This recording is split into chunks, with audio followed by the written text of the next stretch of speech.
Hey guys, it's Monday, and I thought I'd bring you along while I bring my plants in. I already got two of my aloe. This is Big Mama up here. Well, one of Big Mama's babies that had babies. This is Big Mama right here. After I did the repot, and then I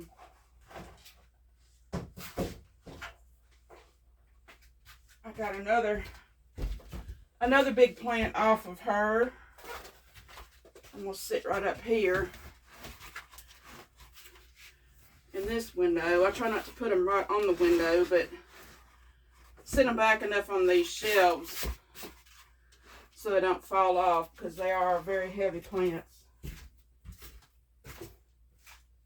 And then we've got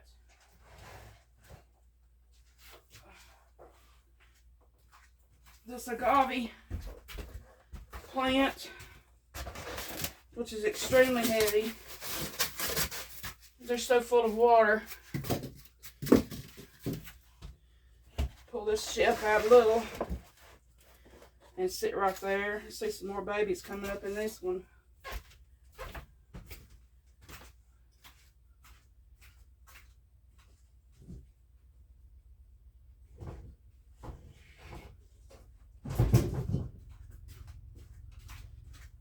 Here's another heavy one. Agave. Whew. Backbreakers.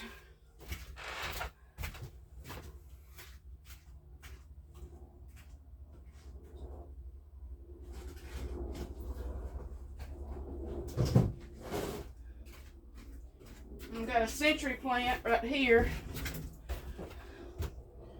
Guess I'll put her right up here in the middle. And try to get these. I've already clipped off the ends. These things get like little needles on the end of them.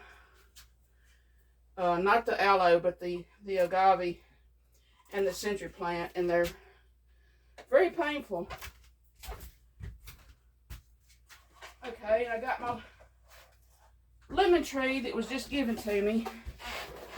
So it's a new repot. Get it right here. Yeah. Put it on that way. And I think that's all for right now.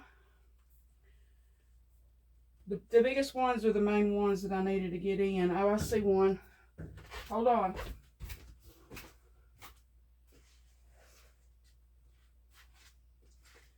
Got my wild poinsettia right here, and I think I'm going to just sit it down on the floor. See there how that pulled that leaf off? Just that easy. I mean, there's something. I'll sit it down there because it don't need to be right in the direct sun or the indirect either. Hold on.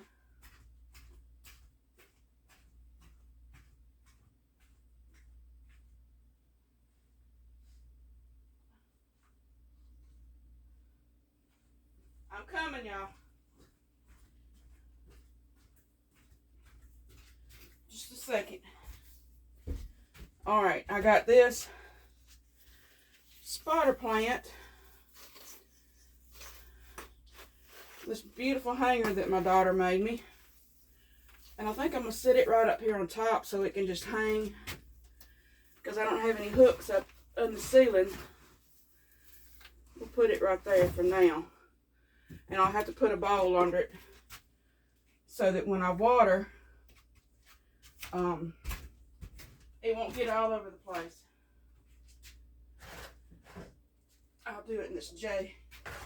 This right here, Jade plant. I'm going to stick right up here in the middle. And I'll put this bowl under here. Make it to where my holder is not sitting in the water, and then let that sit up there like that.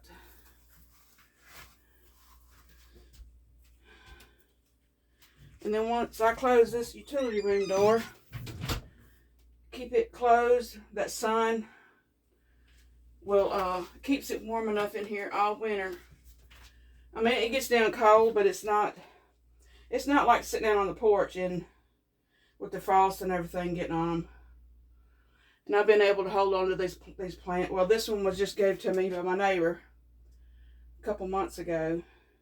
This one was from my other neighbor this past month. And then my neighbor on the other side gave me this. And Big Mama, this is the one right here that had all the babies, 16 babies on her. And I've had her, I know, 20 plus years. I'm not even sure how long. The one I had before her, it was so big I had to put it in a floor pot. It was just ginormous. And the house I lived at before this one, we had a lab. And he decided one day that he wanted to make that pot his bed.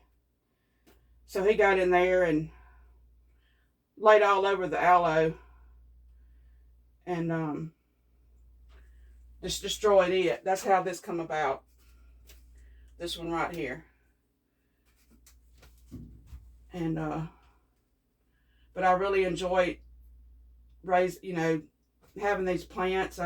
It's good therapy to me. I mean, you can't find a better therapy, I don't think, than growing something and seeing it grow and prosper and knowing that you had a hand in it.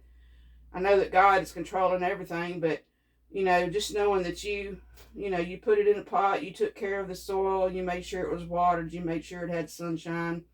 You bring them in when they're cold, you take them out when it's warm to allow them to thrive in the sunshine. And I just enjoy it. Now these aloes, I've had a lot of people say, they can't grow them. And, which is, out of the box for me because I've never been able to kill an aloe except for that one the lab got a hold of, which that wasn't my doing. That was his. But, these aloe, they just, you just love them and you basically leave them alone. You water them real good and make sure they're in soil that is that drains all the way through. I do keep them in these pots down here, but once I see that they're full and they've gotten all they wanted, like within the day, I'll water them in the morning time, and then by the evening I'll go back and check, and if they're standing in water, I'll pour that water out into another plant.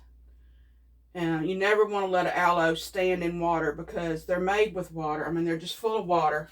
The inside is clear. And if they sit in it, they're going to rot. The roots are going to rot. The leaves will start turning brown and they'll just mush. So they like dry, really, really dry soil all the time. I water them really good once every 2 weeks, I'll say, these big ones. Now, since they've been repotted, I've watered them a little bit more, but during the winter months they'll all go dormant. So you don't want to overwater. Actually, I would say I'll probably water maybe a cup, even for this big size, a good cup each time, and I'll only water like maybe once a month. Because they only just need a little bit during the winter. And even with these agaves here, I'm probably going to this spring, I'm going to repot these because they've been in here for so long. But I know that once I do, they're going to be so heavy. I might need to get some wheels put under there to roll them around, or put them on a rack like I've got my babies on out there. And my baby aloes, and just wheel them around. This lemon tree I was tickled to get because I had a lemon tree and I kept it in this next room in the winter, and it was already up to 9 foot tall. And I had it, I think, 7 years, around 7-8 years, but it never bloomed. So it actually died off, so I just let it go because I felt like it wasn't going to do anything. But this time I'm hoping that one will produce pretty well. But anyway, that's my little story for today on plants. And hope y'all enjoyed it. Thank you for hanging out with me. Until next time, God bless.